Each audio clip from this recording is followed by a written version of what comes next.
Welcome back after the break. You're watching DD India News Hour. Let's get to more international updates. The 10th Pacific Islands Leaders Meeting, Palm 10, is being held in Japan. Representatives from the 18 Pacific Islands Forum members and Japan are attending the three-day meeting.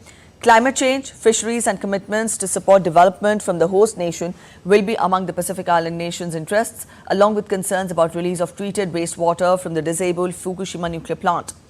The summit is the premier caucus that will map out and define relations between the Pacific Island countries and Japan for the following three-year cycle. All right, Chris Gilbert joins us from Tokyo. Chris, good morning. Now, representatives from all the 14 Pacific Island nations are attending Palm 10 summit along with Australia and New Caledonia. Now, this year's summit will also be the first in-person dialogue since Palm 9 took place online in 2021 due to COVID restrictions. Let us get more from you as to what is the significance of Palm 10 and what all would be on the agenda. Though we've given a broad outline of what all will be taken up to our viewers, you spell out more details.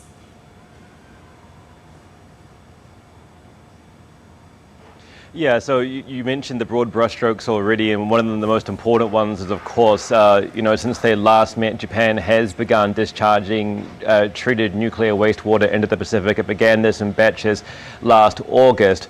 And between these Palm meetings, there have been lots of talks between Japan and the PIF, the Pacific Island Forum, because representatives, including the Prime Minister, have often traveled to Fiji and other parts of the Pacific to try and get the Pacific Island Forum on board with this project, which many countries inside the PIF have been opposed to.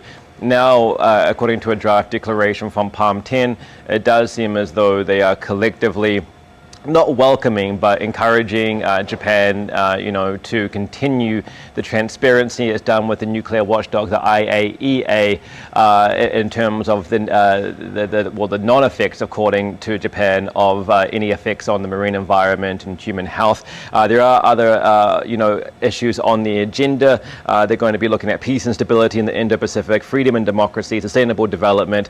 Climate change is an absolutely, huge issue for the Pacific Islands, which are, probably the most directly impacted, nation states in the world by climate change and rising sea levels, economic cooperation, and cybersecurity. So as always with these three-day summits, it's an enormous room here.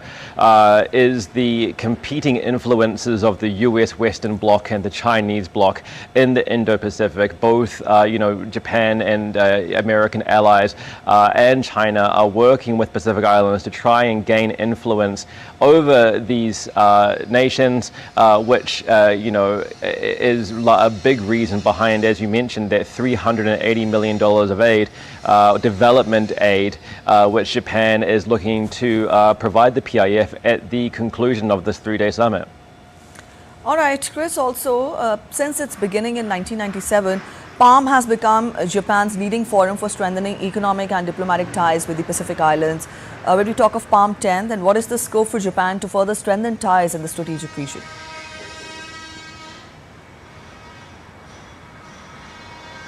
Well, it's incredibly important for Japan to do so.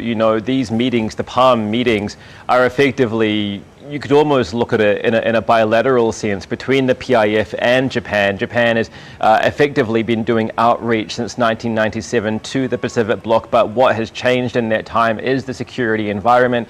It is, as I mentioned, the US Bloc, which, involves allies like Japan and Pacific Island Forum members, New Zealand and Australia, and effectively looking to shore up support and loyalty amongst Pacific states, as many reports are saying, quote, to keep China in check or to counter China's clout in the region. Australia and New Zealand had some raised hairs a couple of years ago when China signed a defense agreement with the Solomon Islands. They've signed police training agreements with countries like Kiribati and Vanuatu and Fiji. And so the important element here for Japan, for our security partners around the world, is to carve out their own elbow room of influence, mapping out or continuing to map out a network of support for these countries, but also reciprocal agreements on terms of environment, in terms of climate change, to deepen these relationships and leave less room for other large East Asian countries to fit in those ties as well. All right, Chris, we'll leave it here. Thank you for joining in with those details.